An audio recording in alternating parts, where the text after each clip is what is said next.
Okay, good morning everybody. Hello, my name is Anita Hayes, and it gives me very great pleasure to be chairing this next session. And without further ado, I would very much like to welcome Dr. Heather Richardson and colleagues Libby Salno and Pat, who are going to be coming up and talking to us about can hospices really deliver a public health approach to end-of-life care. So a very, very warm welcome to all of you. And we really look forward to your presentation. Thank you.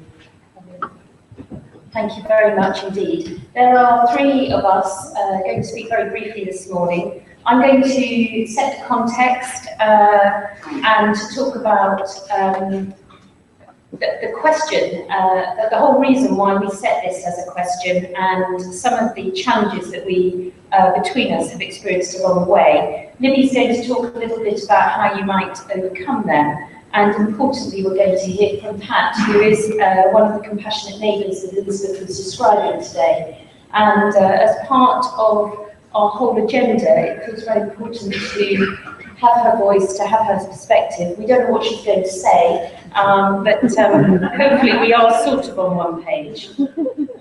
So here are our test beds for our talk today, two places. The first is St Joseph's up here, which is where I began this work with Elizabeth and Libby and others, and St Christopher's in the southeast of London, where I inherited a public health programme that Nigel Hartley had started. And actually Nigel is one of the authors. He's not here today, but he's been part of putting this presentation together. At St Joseph's, our history of public health came from a very different place to St Christopher's, and that's perhaps one of the first things to say, that actually the drivers for this kind of work are probably very different for everybody. But in St Joseph's, we had a recognition that the hospice was pretty isolated from many of its local people and communities. I remember working with Jacques Gauche in my very early days there, who said, "You're like a hidden jewel. You're doing good work, but actually nobody out there knows about you, and they don't know how to access your care." We did some early work with Elizabeth, where we listened to people's stories about death, dying and loss. They were salutary in the main, not entirely, but they were pretty uncomfortable to listen to. It wasn't just about the hospice, it was about the whole system. But they basically said, we want something different and we'd like to do it with you. We did realise, even in those early discussions, that actually communities could help us do that work. They could be participants. I wouldn't have known at that point what community participation meant conceptually, but they were saying, listen, we can take your message to the people in the Bengali community that live in Tower Hamlets. We can help you with that Nigerian family who had a really unsatisfactory ending in your hospice. And indeed they did so. So that was, we kind of learned from them rather than drawing on them, training them and then sending them out. And finally, we had a chief executive who's here today, and he's in the room, with a public health background, and that made an enormous difference because he came with a population perspective. Right from the beginning, from the very early days, he kept saying to me, Heather, stop thinking about the individuals in our care, think about the population. So very important. At St Christopher's, it began very differently. It began with the development of the Anniversary Centre, which started its life in 2007 and opened in 2009. And this was an active effort to open the hospice out to people who ordinarily wouldn't have used it. It had a focus on self-management, and you can see in the second photograph down, people that come into the gym, many of them with chronic illness, to stay well. People come in on their own terms. It's about what they want and need rather than what we think that they should have. We developed a new open space there where visitors, families, everybody could meet and be part of life. And there was a decision to create a social programme which happens on a really regular basis. And people come in for curry nights and pizza nights and choir and Tai Chi and all sorts of things. Very, very successful. I think we have about 2,500 visitors a year to that. What successes, very briefly, in St Joseph's, they have an explicit strategic objective now around supporting community participation. They have given significant resources to this work. Physical spaces, we have something called Finding Space there. We've got workers. Libby, as a PhD student, is funded there, and there has been significant investment in this work.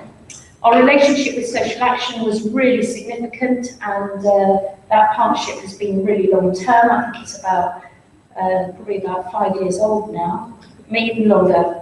And we have a number of compassionate community projects, and there's a number of people here, Lords, Simon Roby, and a number of others who have done a whole variety of really good projects. And as Elizabeth described, a growing number of local people who are our compassionate neighbours and our ambassadors. At St Christopher's, lots of the public coming in, feedback from patients and families hugely positive about the experience of being able to mix with other people who are in normal life. Normality both ways, as suggested, a positive impact on fundraising, which was important. And we, most recently, Sean and I have developed some organisational values, and one of them is about being of and part and for the community. So it's an important driver for the future. So in many respects, unremarkable, I would say. Not a great achievement. We've got a shared ambition between public health and palliative care, traditional palliative care, to improve the experience of people who die and those around them.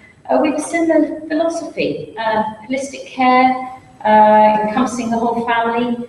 We've got shared aspirations around drawing on the capabilities of people. That's not new. This is all stuff that I inherited when I came into hospice and palliative care in the 1980s. But more recent is the common belief that we share that actually with our population getting older, the number of people that are dying increasing, their complexities rising, we need to do something different. But again, that's a story in public health, it's a story in palliative care. So actually, what is unremarkable? The reality is really different, even so, and it does feel like a tug of war a lot of the time. And I'm just going to spend literally a few moments talking about why that might be. The first thing is this whole question about who's in control. Who are we letting decide who can benefit from our services? What do we think that volunteers can do on our behalf? And how do we monitor and shape their input? And whether we will accept high-level input and advice and engagement from leaders who are not us.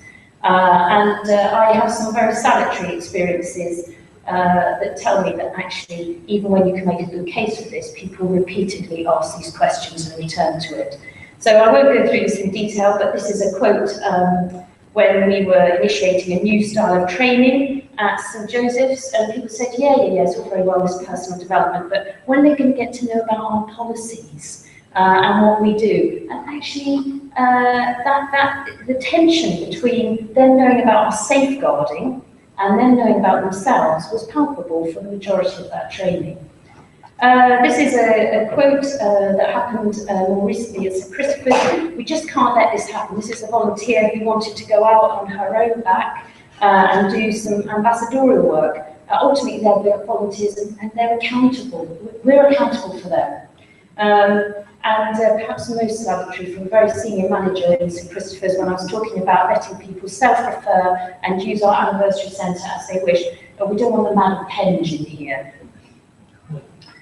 So the next issue is around our concerns about risk, something that absolutely dominates so much of our conversation inside, certainly the hospice I work, about who we recruit for our compassionate neighbours, how we train and support them, how much we accept people's wisdom outside of our own, and how much freedom we give people to take forward the service on their own. And I hope that when Pat speaks, I heard her take the initiative. I was in a completely different context. I was in a community choir. We'd come to the end, and suddenly she grasped the microphone, and she said, I just want to tell everybody here about some new training that Social Action are doing. And she gave the best 3-minute marketing on that I have ever heard. But did St Joseph's allow her to do that? I don't know. I hope so, but I suspect not. She just did it on her own back.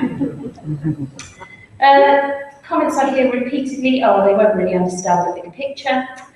This was perhaps one of the most salutary moments, not that long ago. Libby and I were in a discussion about how we knew whether people were ready to become compassionate neighbours. And Libby was talking about outreach beyond the hospice and talking to the police and schools. I was talking about the kind of quality of relationships we might expect. And somebody involved in the project said, the acid test is whether she knows who to contact in the event of a safeguarding thing. So this is probably not an accurate quote, but an important one. This was Julia Byrne, who said, hospices fail to recognise the greatest risk facing them, their failure to reach the majority of people who could benefit from their input. And that's the other side of this picture on risk. One of the tensions is about our strong belief in the offering of the professional. We think that it's us really who needs to identify who could benefit from our work. We believe everybody needs assessment, a comprehensive assessment if possible. We fail often to see the creativity and the leadership potential in individuals beyond our own staff or highly professionalised volunteers. And I think perhaps one of the biggest things is the concern about who owns this service. Does it belong to the community? Does it belong to the hospice? Does it belong to the community development organisation? Or are those volunteers actually just their own people and part of their own groups? And just some of the quotes that I've heard over the years, who are they if they aren't patients? When I say, let's just reach out to anybody who's seriously ill. They'll need proper assessment to ascertain whether they're appropriate for the service. And who's going to respond when someone needs help to go to the toilet? The fact that they go to the toilet on their own or with carers for the whole of the rest of their lives seems kind of irrelevant. And finally, about the outcomes of this work. So how truly interested are hospices in beneficiaries beyond individuals in our care? And does the hospice simply really have a role at the outset in helping local people to get started and then we let go? Is this an investment for our community, not for us really? Is a social movement beyond the hospice a step too far? And certainly at St Christopher's, I think we are a social movement. We don't need anything more. And perhaps most crucially, we're underlying our story about the importance of specialist palliative care. If we really could empower lots of people to do the kind of work that traditionally has been our bread and butter about connecting, relating to, supporting people who are coming to the end of their life, what will happen to the specialism? How much credibility and how much value will we have? As a result, I think I've seen in both contexts quite persistent efforts to return to a much more traditional way. So lots of concerns always articulated about safety. Is it safe? Can we manage this? And when resources are limited, very quickly this is the first area that we pull back on. We often fail to build those external relationships in a consistent or a planned way, and I think perhaps most frighteningly, withdrawing from those that are most challenging. Unless you have somebody like Elizabeth who persists when you withdraw, it's very easy just to move out of the sound of somebody who's saying something you don't want. And I think that concern about seeing people as, maybe we're going to open the floodgates, just means that we often say no. So I'm going to hand over now to Libby, who's going to talk about some of the ways we've tried to address that.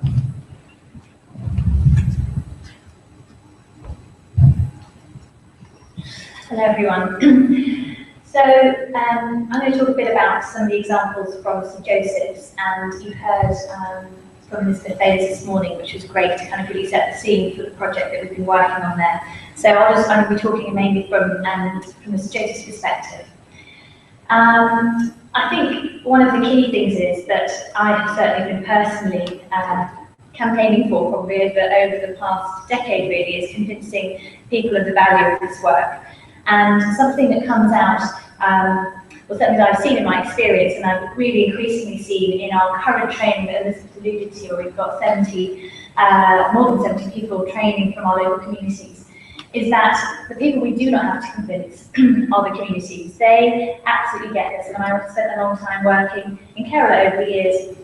The community were absolutely ready for this. So when whoever the kind of converted professionals are, who suddenly see the light and say, this is the kind of work we need to do, when they go to the community say, we're already doing it, absolutely, thanks for recognising this. So actually, when I presented this work before, people have called it utopian and really blue sky, thinking that's brilliant, but it would actually never work here, particularly when I was taking examples from Kerala and looking at bringing them to a different context. People saying it's just a great story, how heartwarming, but it will never work here. And so, knowing that actually the same issues work here, you take this message out, people say, absolutely, this is what we need to be doing. The issue is convincing ourselves and our colleagues, and I think everyone here who's been working in this field knows the difficulty of convincing funders or senior management or trustees, etc., of the value of this work, and usually the issues are highlighted that Heather's picked up around risks, around control and management. And I think one of the key things really here is around demonstrating that this work, engaging communities and supporting capacity development among communities, does not need to come as a threat to good hospice care, to good pain relief, etc. This is not either or. And I was recently talking at a conference in Birmingham, a palliative care conference, and on the stage with me was someone who is a great defender of the specialist palliative care model. And he was speaking after me, and he said at the end that this is the first time he really understood that this type of work, the work we're promoting, a new public health approach, is not a direct threat to end-of-life care, because we do not want to replace them, we want to augment them. And we're saying good pain relief is key, good symptom control is key. And those social components do not need to be delivered by doctors and other health professionals, so they must run alongside. So I think we're beginning to get the message around that this is not a fight, this is not about either or. And I think people who are not convinced are steadily becoming convinced. One of the key things I think also is realising that we are experts from within palliative care in palliative care, mainly a biomedical model of palliative care. And so really needing to develop this work, you need to develop partnerships. And so we've been very lucky with developing social action and health. We were on our doorstep doing this kind of work in other fields, maternal health, obesity, mental health. So we brought them in, and now working in end-of-life care. But you need to have other people who are really skilled in this, and we've come quite late to the party for community development and end-of-life care, and there is a wealth of skills since the 60s really that have been developed around training, around evaluation, etc. So we need to make the most of that, get partners in, and that allows us to reach people, because almost by definition, the people we couldn't reach. Even with a new project, we were not going to reach them. We did not know how to access them. They did not want to come into the hospice. So you need to find people who already have those links, those roots within the community, who can access them and say, you know what kind of conversations are you having around death, dying, bereavement? What kind of words are you using? Where do you go? What are the problems? And then begin having a conversation about how the hospice could be involved. Heather and I had a long journey within St Joseph's around getting the hospice teams to understand this. So we had a few quite depressing Wednesday seminars early on, and then increasingly seminars with much more energy. And these are weekly seminars that are attended by everyone within the hospice to learn about social. And the first few ones, people again were just saying, utopian, really great idea, nice story, nice pictures of Kerala, but really no further role. And gradually we picked up a few more people with each seminar, and each time we went back. And now I think it's really become part of the organisational focus of the organisation. There are loads of different examples in different departments got senior excellent support for these projects. And we've been finding champions and ambassadors and showing that it really can work within the UK sector, and particularly within our East London environment.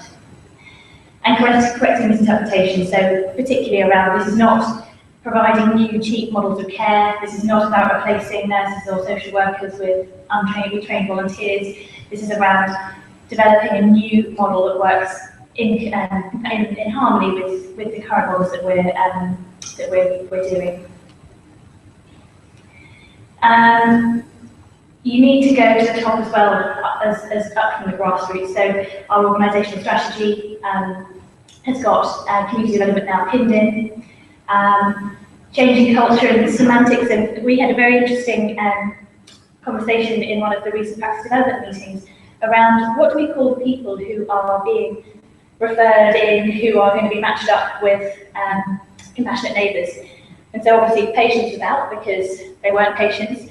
But we were kind of stuck with them, and people were throwing around the normal terms: clients, service users, beneficiaries, recipients, etc.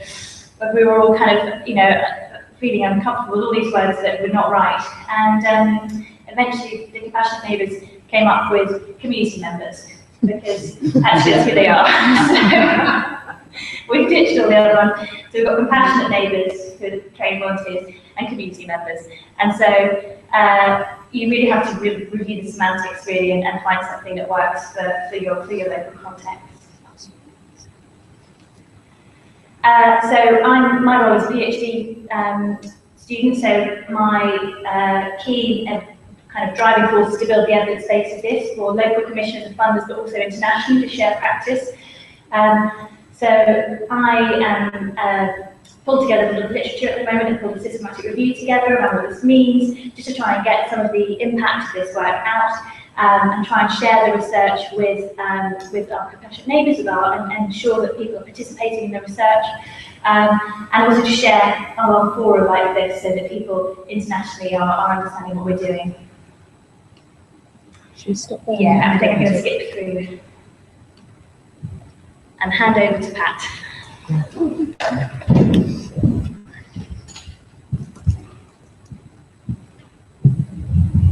A pleasant hello to each and every one. I greet us all with a smile, because I know a smile can be converted into any currency. And I will coin the phrase global.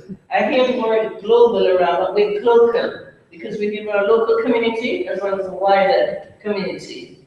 My first step into becoming a compassionate neighbour began because I attended a community centre, West Indian people. Somebody from St. Joseph Hospice came in and wanted to find out how we deal with death. Although we're from the Caribbean, we're from different islands, so we all had different ideas of how we deal with death. Then about 2 weeks after, somebody from Social Action for Health came and spoke about compassionate neighbours. And would anybody like to be trained to become compassionate neighbours? Out of curiosity, I decided I needed to go.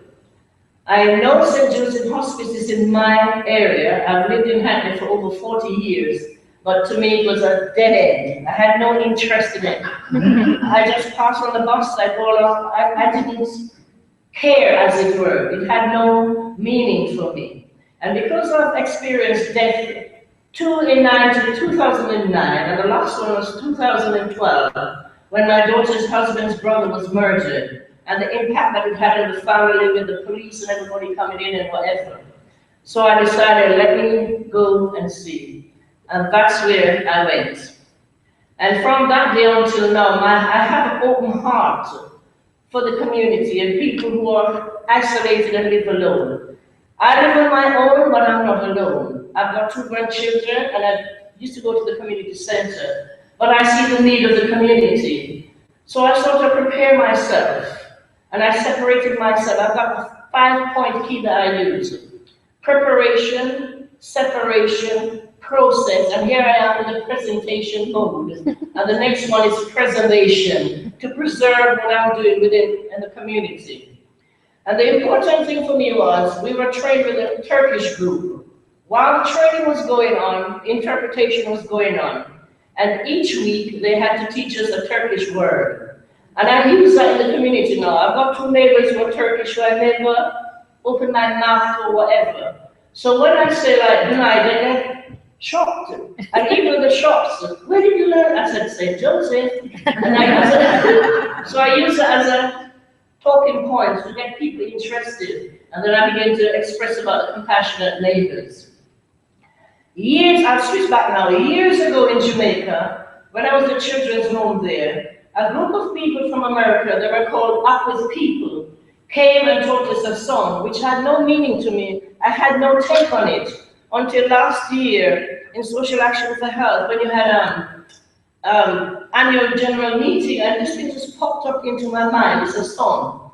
I will not sing it for you, but I was speaking, and it's so appropriate for this. You know, neighbors, when saw the television program Australia, Neighbors, everybody have the neighbors. And then on the television program, we used to have Not Thy Neighbor, but it was all in a negative. And then since doing the training and out in the community, the words of the Up With People came to me. It says this: up with people, you'll meet them wherever you go. Up with people, they're the best kind of folks you know. If more people were for people, there'd be a lot less people to worry about and a lot more people who care. It happened just this morning as I was walking down the street. The milkman and the postman and the policeman I did meet. There in every corner, on every single street, I recognize people I've never noticed before. Now it had become a part of who I am. And for me now, my zeal and desire is to aspire and inspire before I expire. Thank you.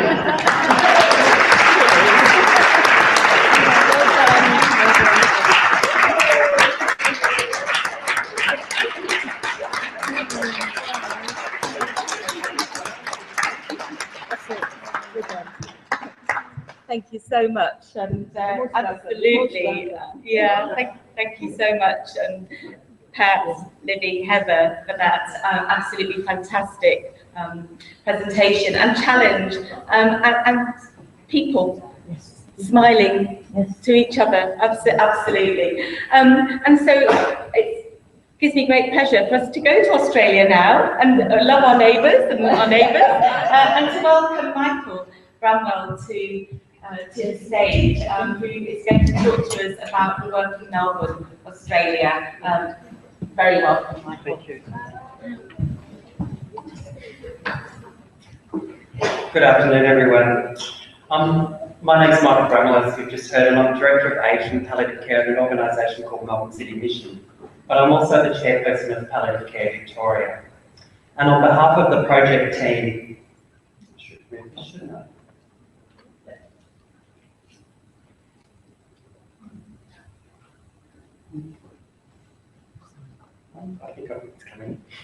on behalf of the project team, I'll be talking this afternoon about our work over the last 2 years to empower 10 culturally and linguistically diverse communities to access culturally responsive palliative care. The project is a partnership between Palliative Care Victoria and the Ethnic Communities Council of Victoria.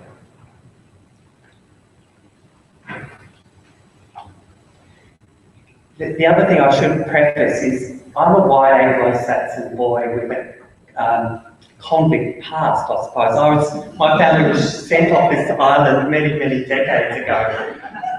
So why would I be talking about cultural diversity and language groups? And I suppose the simple answer is for the service that I manage, 45% of our clients, and there are about 1,000 clients a year that we care for at home, don't speak English at home. That number, I have to tell you, is underrepresentative of the cultural diversity within our community that we serve and that we're honoured to work with. So for me, this is a very, very important role. So a little bit of information. Palliative Care Victoria is the peak body representing the 33 palliative care services in Victoria, consumers and their families, and those with an interest in palliative care in Victoria. It's a membership-based organisation with a voluntary member-elected board, of which I'm the chair currently. And the Ethnic Communities Council of Victoria is the peak advocacy body that represents ethnic and multicultural organisations in Victoria. It also is a membership organisation with a voluntary member-elected board. It has a number of active subcommittees, including an aged care policy subcommittee. It has a significant focus on improving aged care for people from a culturally and linguistically diverse background. The project has two complementary parts. One part is focused on working with culturally and linguistically diverse communities, and I'll call them COLD communities just to make it easy for me, to improve their knowledge of and ultimately increase their uptake of palliative care. The second part is focused on working with palliative care services to increase our capacity to deliver culturally responsive palliative care. And our presentation today will focus on this first part of the project, working with the COLD communities. Based on research involving a literature review, interviews and community forums with key stakeholders and advice from the project steering committee, the project was developed with three key aims. The first of these was to overcome taboos, fears and stigma surrounding death, dying and bereavement in these targeted communities, to expand understanding about palliative care in the targeted communities, and to address concerns of both the targeted communities and the palliative care sector about the cultural responsiveness of palliative care. A variety of factors led to the identification or for the need for this project. These included data collected by Palliative Care Victoria and the Victorian Department of Health, show that the demand for palliative care services is expected to increase by around 5% this year, or each year. The percentage of the COLD population in older groups is increasing at a faster rate than the increase in older age groups in the general populations. So 28% of the COLD population will be aged 80 plus by 2026, compared with just 22% of the white Anglo-Saxon population. The other thing is with the migration statistics, there is an increasing level of low English language literacy in the older members of the COLD communities. When the project was first planned in 2008-2009, 7% of all client contacts provided by community or home care palliative care services were to people whose preferred language was not English, which suggested an enormous underutilisation of services when compared to the fact that 24% of the Victorian population speaks a language other than English at home. It's the joy of living in a multicultural community. Good food, good wine, good spirit. So which communities? So the communities that we worked with were chosen on a range of criteria. We looked at the size of the community in all of Victoria, in particular the number of people aged 55 and over, and the number of people of over 55 with a low English proficiency. So for example, the Indian community we didn't actually work with, even though the numbers are quite large, because in fact most of them speak English as often their first language. We also looked for an established community organisation that was willing and able to take a lead role for their community and assisting the project team to roll out this project. And either that their own networks or links into other established networks of volunteers able to deliver services to older members of their community. And often these were home and community care workers or social care workers or facilitators of senior groups. So to achieve its aims, the project undertook a range of activities. Peer education sessions about palliative care were delivered in language to the targeted communities by trained bilingual peer educators using a community-specific resource developed as part of the project. The trained bilingual peer educators often came from these communities with no knowledge of palliative care themselves. A community reference group was convened for each community, and over a series of 4 meetings provided advice to the project team on tailoring the resource to the needs of the community. So like Pat, I can speak some Turkish because I participated in the Turkish reference group. For each of the 10 communities, The community reference group meetings discuss community values and beliefs around life-limiting illness and end-of-life care, and identified some of the common misconceptions that the information sessions would need to address. They also helped tailor the case studies that we used in this session guide. The community awareness campaign, which included the community education sessions, also included a really strong media and communication strategy targeting ethnic media outlets and working with established links between the community organisations and their ethnic media. Hence, I was on Turkish radio. I can't speak any Turkish, by the way.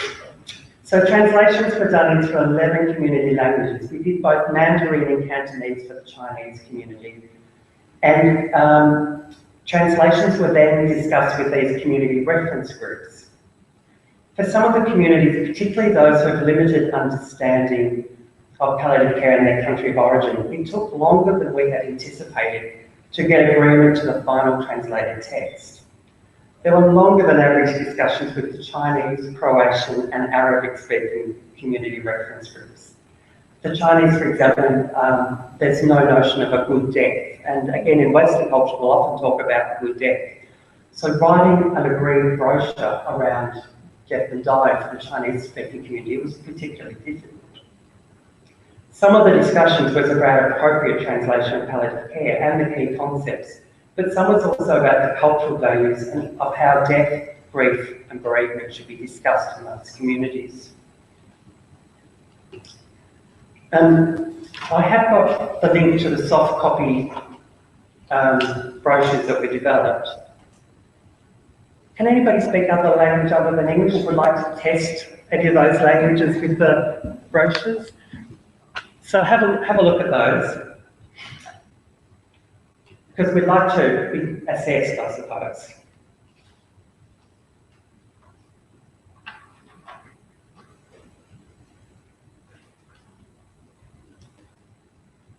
So we took a number of actions also to strengthen relationships between the ethnic-specific community organisations and palliative care services to ensure that the work project within the communities was both sustainable through the sound relationships that would endure beyond the life of the project. A palliative care service was on each community reference group, so I was on the Turkish one. Our service also participated in the Italian one, I think was the other one. Palliative care services also attended all of the project launches, so every language group was launched in that community. And the palliative care representative was a way of, I suppose, putting a face to the service. And also subsequently, palliative care services have been invited to community events, which promotes the visibility and strengthens the relationship. I'm not sure how well this comes up, but since the project commenced, the community education sessions in July 12, 2013, we've had 2,300 people attended a total of 90 sessions about palliative care in one of the 8 languages. We don't have figures for the Macedonian and Croatian sessions because they've just started last month. The percentages in the right hand of the table have been calculated from the number of participants who answered the data questions. You can see that just over 3/4 of the participants were women and about half were aged 70 and over. There was some variation across communities. As you would expect, the Turkish sessions mostly had men, and the Arabic-speaking background had the least men. The Italian participants were older, and the Arabic-speaking background participants were younger. We've had this project evaluated externally, and the first year evaluation report is available online at the PCB library. Drawn from the community education sessions conducted between July 2013 and April 2015. As you can see with these results, there was a variable with the most variation between communities. So 64% of participants reported that they did not know about palliative care before they attended the session.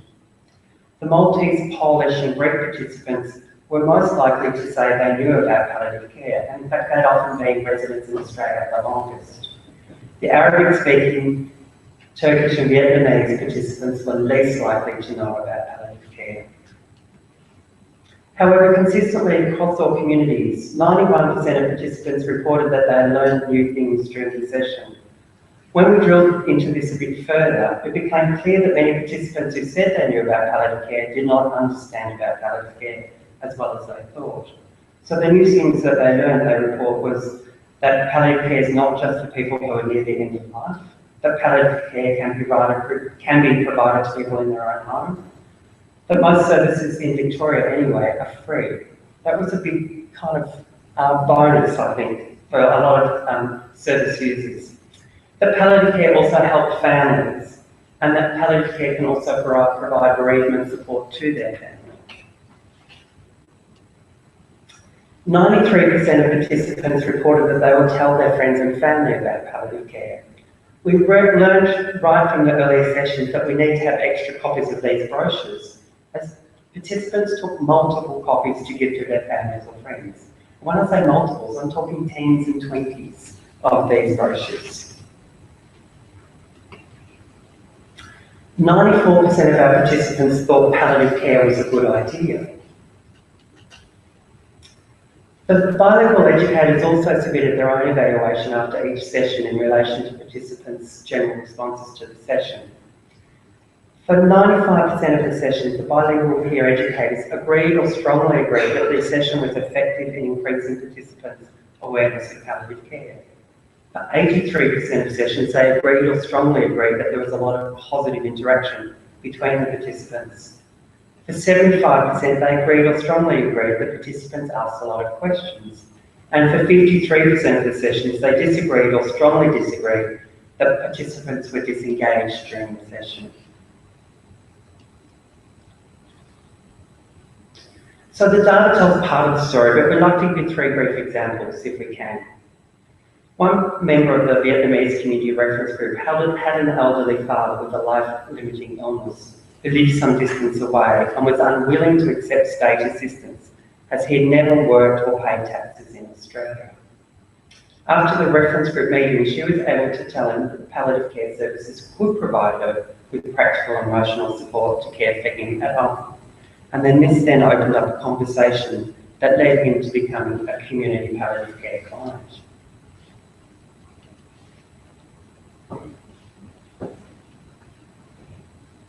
A general practitioner, a family physician, who was a member of the community reference group in the Croatian community, discussed how difficult it was to have a conversation with his elderly patients when they were diagnosed with a life-limiting illness. And the group discussed the cultural norms about the end-of-life discussions in that community. At a subsequent meeting, we talked about how he had the discussion with an elderly client using their ask, tell, ask framework, and many of you will know that the group had discussed at the last meeting, and reported that she left the consultation very distressed. As he was about to call her the next day to check on how she was, she phoned and made an appointment for her and her daughter to talk through with him what options were available to them both. They subsequently finalised an advanced care plan for her, and she was referred to community palliative care. And finally, a Greek story. Several members of the Greek community reference group were older women who'd been widowed, and none of them had access to palliative care, although they would have been eligible had they known about the time of their husband's death. After the 4 community reference group meetings, they decided themselves to attend the 2-day bilingual peer educated training and consider becoming bilingual peer educators themselves.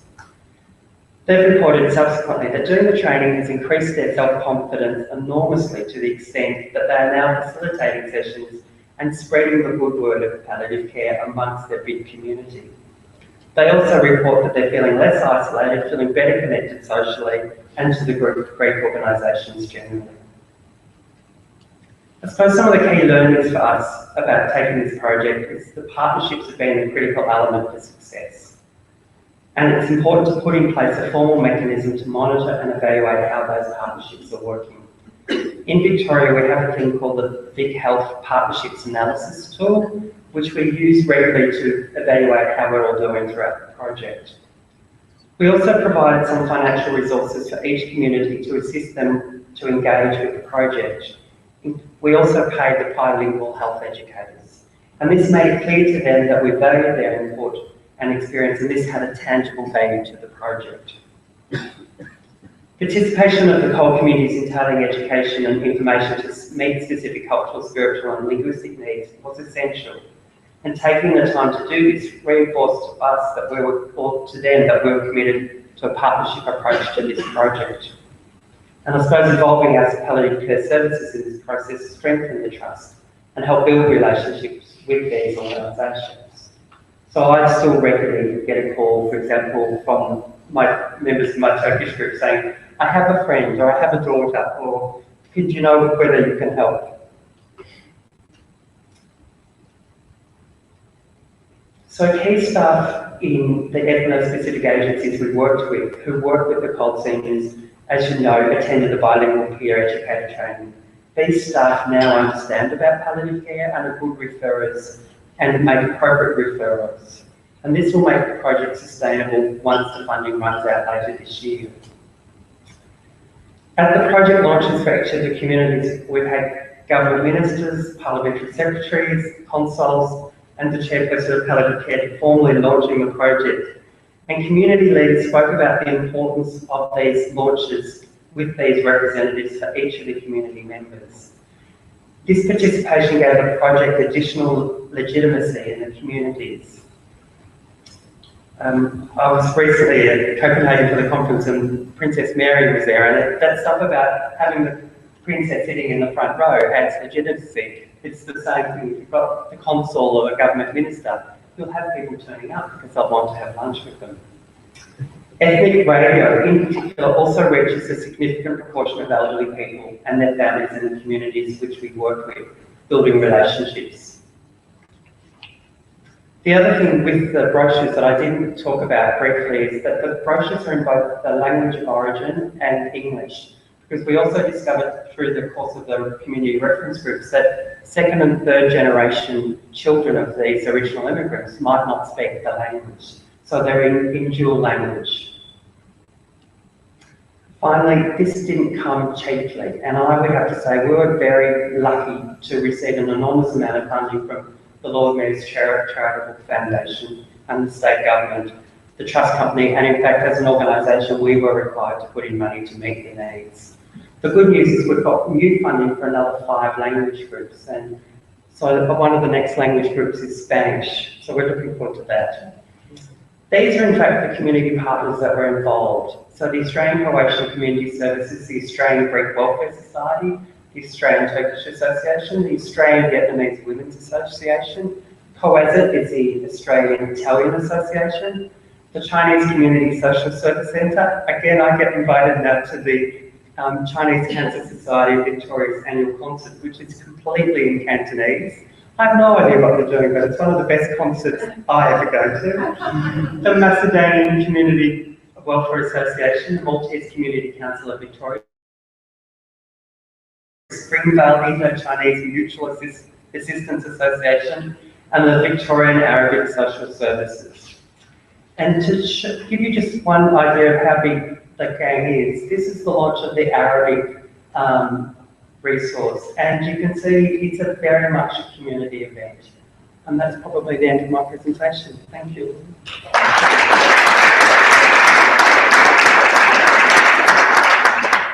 Thank you so much, Michael. And I think what strikes me is this incredible work in terms of translating, understanding our languages, but finding the words and finding the right words that are meaningful to us, respectively, wherever we are. So thank you so much for that.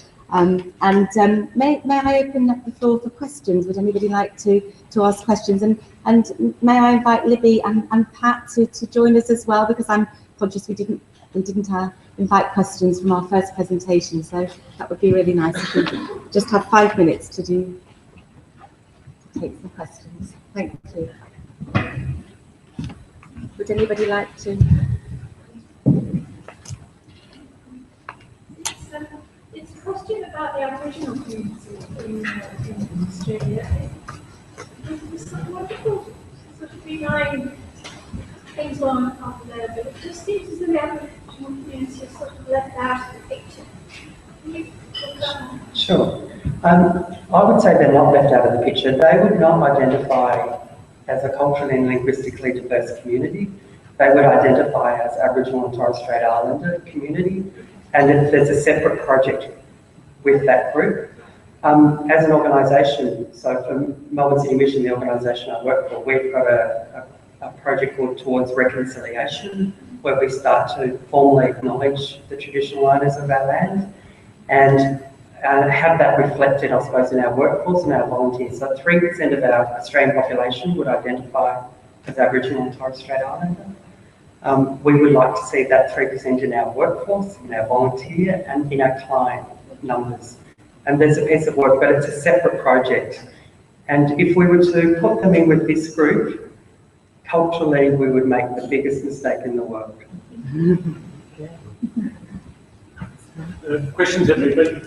To have real impact, we've got to start influencing wider policies, I think. And I'm just asking the question about any success, particularly now in England, public health has moved into local authority. Have you had any successes rather than battling at each individual policy? Because end-of-life care, from my experience, goes in everything: anti-poverty, leisure, housing, and sadly to say, even domestic violence we've come across. So we've got to really affect all those wider policies. Have you had any input into that, and have you got any ideas how we could achieve that wider policy development across both local, regional and national policy? Excellent question, Malcolm. And we have, I mean, we're just starting really, so I mean, that's part of our kind of wider plan for kind of the ongoing work of the project. But through the Pathfinders, which obviously yourselves are part of our endeavouring, we put through the application, although it came from St Joseph's and I wrote a lot of it, we put it through the Health and Wellbeing Board politically to manoeuvre that into that. So they were actually taking that on board, and so when they were selected as one, they were really pleased, and actually the event that we're holding, we could hold it in St Joseph's, it could be run by St Joseph's people, but we're making sure that the local authority are taking that forward. And as part of that, we're hoping to promote the idea of the Compassionate City Charter, where exactly it goes right upstream to the local authority, who are getting housing involved, and lots of different components, you know, at leisure and schools.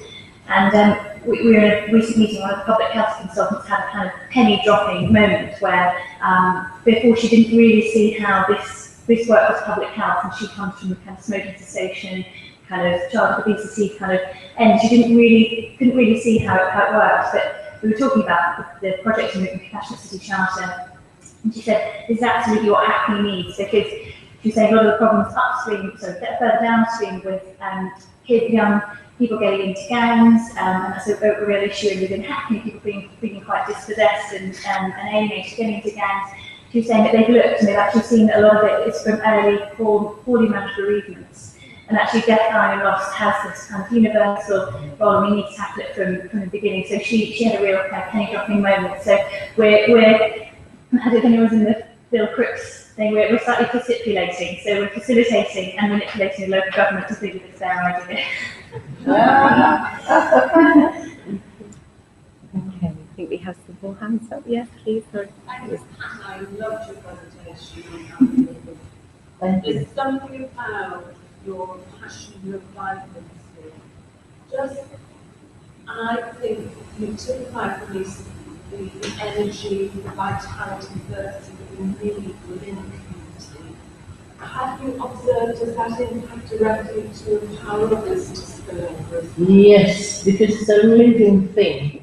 The words are written here, but they're dead. I have to bring the words to life and embrace it in that way. And so I give that energy. When I go to speak in communities or with people on the street or whatever, first is a smile. I sort of suss out the person and sort of check out where they're at before I make my move. Because then I sort of learn the language of the culture of the people that I live among, and you sort of know, but then I brush over with a smile, hello, good morning. So in some way it might seem patronizing, but it's not. And when you say hello, people find out, people get ignored along the way, but I come in a different way. I would say, how are you today? And is it a lovely day? So I use sometimes small talk before I enter in. Yeah, I'm a foot soldier. Okay, we've got lots of hands coming up. I think this gentleman here. Yes, yes. Thank you. My question is for Michael, sorry. So I'm just wondering, how do you handle the meaning loss in translation? So you mentioned the bilingual educators, but the fact that they can speak both languages doesn't mean they actually can translate. You know, well, because it requires a deep understanding and cultural sensitivity, and also have to make sure that we don't lose the aim of the project to raise their awareness and also sort of intervention even. Yeah. I'm just wondering what's the process. So what we did is we used professional interpreters to put the key messages down, took those key messages to the community reference group, and we also took the images, because we've got cultural images as well. So we took all of that to the community reference group, and there was discussion. It went back to the interpreter. So it was I've kind of described a very simple process, but that process would, for each language group or each kind of 4-page document, would have taken close to 2 to 3 months in terms of negotiating backwards and forwards. We're very comfortable with what is written. The other thing too is the health professionals who speak these languages, who work in palliative care, also provided us advice around, what was written. So we have got the information, we believe, linguistically correct.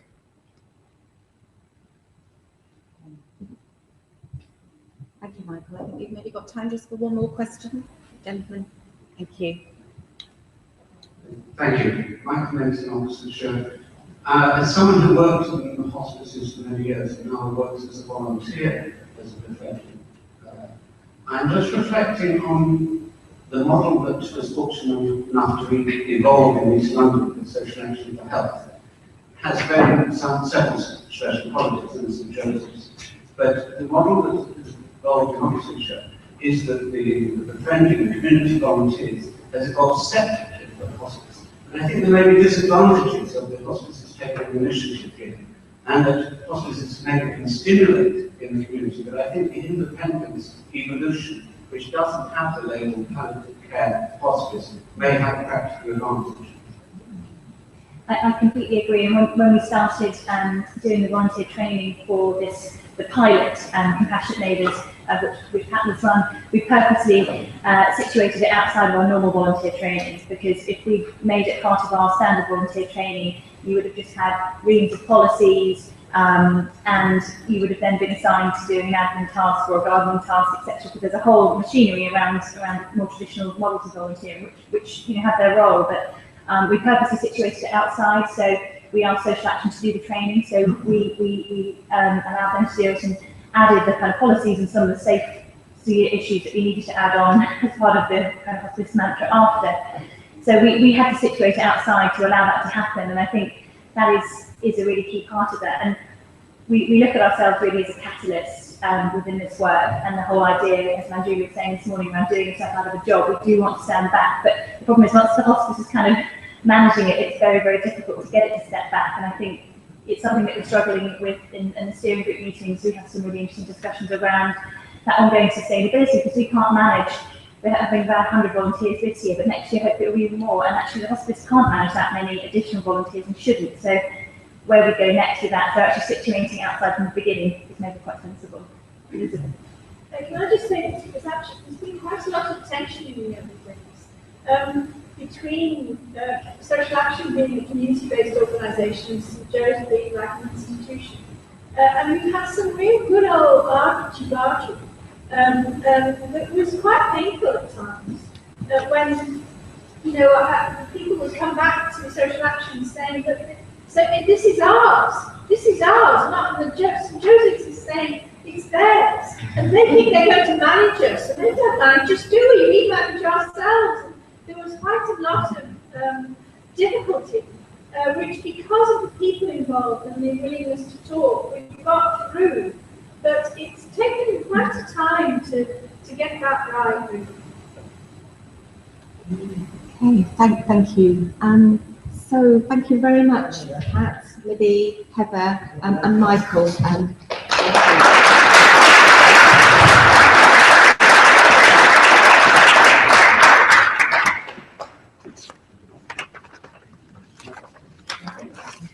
so we have.